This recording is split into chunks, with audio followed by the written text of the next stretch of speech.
जय श्री राम। शांतं शाश्वतमप्रमेयमनघं निर्वाण शांतिप्रदं ब्रह्मा शम्भुफणीन्द्रसेव्यमनिशं वेदान्तवेद्यं विभुं रामाख्यं जगदीश्वरं सुरगुरुं मायामनोस्यं हरिं वन्देऽहं करुणाकरं रघुवरं भूपालचूडामणिम्। अतुलित बलधामं हेम शैलाब्धिहं धनुजवन कृशानं ज्ञानिनामग्रगण्यं सकल गुण निधानं वानराणामधीशं रघुपतिप्रियभक्तं वातजातं नमामि।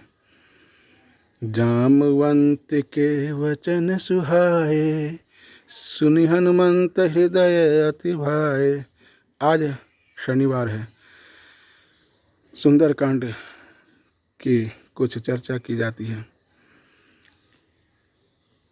जैसा कि आप सुने, जामवंत के वचन सुहाए। जामवंत जी कथा कह रहे हैं और हनुमान जी सुन रहे हैं। रामचरित सुनबे को रसिया हनुमान जी तो रामचरित्र को सुनने के रसिया हैं। रस पूर्वक सुनते हैं, आनंद पूर्वक सुनते हैं। दोनों वक्ता और श्रोता में एक सामंजस्य है। दोनों के नाम के आगे अंत है, इसलिए तो इनकी महिमा अनंत है। चारों युग प्रताप तुम्हारा। हनुमान जी महाराज का प्रताप चारों युग में है। ऐसे जामवंत भी चारों युगों में रहने वाले हैं। हनुमान जी चलने लगते हैं तो कहते हैं कि सही दुख कंद मूल फल खाई, यानी कि मूल फल कंद मूल फल खाकर और तपस्या करके आप लोग हमारी प्रतीक्षा करना। ठीक इसी प्रकार अयोध्या में भी सब तपस्या करके भगवान श्री राम की प्रतीक्षा कर रहे हैं। जब तक तपस्या करके मनुष्य प्रतीक्षा नहीं करता है तो फल मीठा नहीं होता है। इन लोगों ने तपस्या करके प्रतीक्षा किया और बदले में मीठा फल उन्हें मधुवन में मिला। जानकी जी की पता लगने के बाद हनुमान जी महाराज जब चलते हैं तो समुद्र के बीच में सोने का पर्वत है जिसका नाम है मैनाक। सोने का पर्वत यानी सोने का पहाड़, वित्त का पहाड़। मनुष्य के अंदर जो वित्तेषणा है वही सोने के पहाड़ के रूप में दिखाई देती है।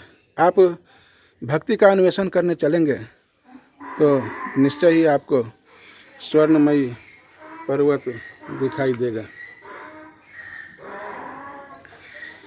जी हाँ, इस पर्वत श्रृंखला से आगे जब बढ़ते हैं तो सुरसा नाम की एक राक्षसी मिलती है और वह इन्हें ग्रस जाना चाहती है, सुरसा। लेकिन हनुमान जी वहाँ से भी निकल जाते हैं। कौन है ये सुरसा? मनुष्य के अंदर जो लोकेशना है यही है सुरसा है।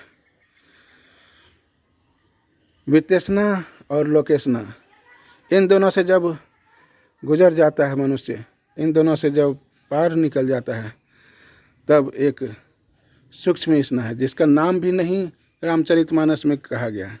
वाल्मीकि रामायण में इनका नाम सिंहिका है। तो यह कौन है? यह है माया, सूक्ष्म माया। मनुष्य जब अनंत ऊंचाइयों में चढ़ता है, अनंत ऊंचाइयों में चलकर अग्रसर होता है, बहुत तेज़ी से जाकर भक्ति के अन्वेषण में लगा रहता है, उसी समय यह सूक्ष्म स्ना जो माया, जो छाया पकड़ती है, ये माया है और इसका काम है, इसका नाम है माया और काम है पकड़ना छाया। जी हाँ, ये सूक्ष्म है।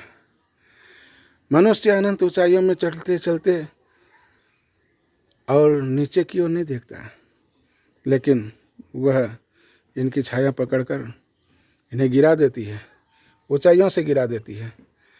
कल्पना की ऊंचाइयों में चढ़ने वाले धरातल की गहराइयों को भी देखें कभी कभी, क्योंकि हकीकत के धरातल पर आप चकनाचूर न हो जाएं, इससे भी बचना पड़ता है। जब आप इन तीनों से उबर जाएंगे तब लंका पहुँचेंगे, जहाँ भक्ति महारानी का पता लगाएंगे। जय श्री राम।